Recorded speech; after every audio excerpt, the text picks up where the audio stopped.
কেলিকে তুমি ওষুধ খাওয়াবো এবং ডাক্তার ফারহান এটা রেকর্ড করবে না। ধরো লম্বালম্বি করে কইল, লম্বালম্বি করে। তাহলে আমরা কেলিকে ক্রিমির ওষুধ খাওয়াবো। কেলিকে ক্রিমির ওষুধ খাওয়াতে হলে এইভাবে ধরতে হবে, ধরে হ্যালো বেবি বম বম বম বম সরি বেবি, রাগও করে আবার খায়াও ফালায়। তাহলে কেমনি এভাবে ধরে হলে কি, তাহলে ধরে নাকে মুখেও যাবে না, জিবার উপরে দিলাম তো টেনে টেনে নেয়। নাকে মানে যদি ফুসফুসে চলে যায় তাহলে এমফাইসেমা হয়, এমফাইসেমা হলে আর বাঁচার পথ নাই। অনেকে ওষুধ খাওয়াইতে গিয়ে মাইরা ফেলায়, বুঝছেন।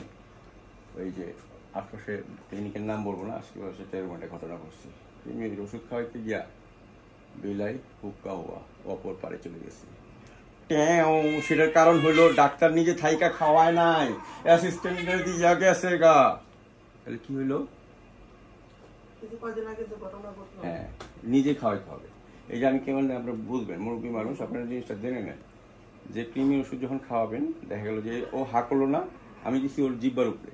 জিব্বার উপরে দিলে জিব্বার কাজ কি টাইনা নেওয়া। আর আপনার সাইড দিয়ে যখন খাওয়াইতে দেবেন বা ওরে যদি আমি এমনি নিতাম, তখন ওই তালুতে গেলে গায়ে এটা বায়া ফুসফুসে ঢুকে যায়। ফ্যারিংসের ওখানে গেলে কমন একটা স্পেস, ফুসফুসে ঢুকলে এমফাইসেমা হবে, বাঁচেই না।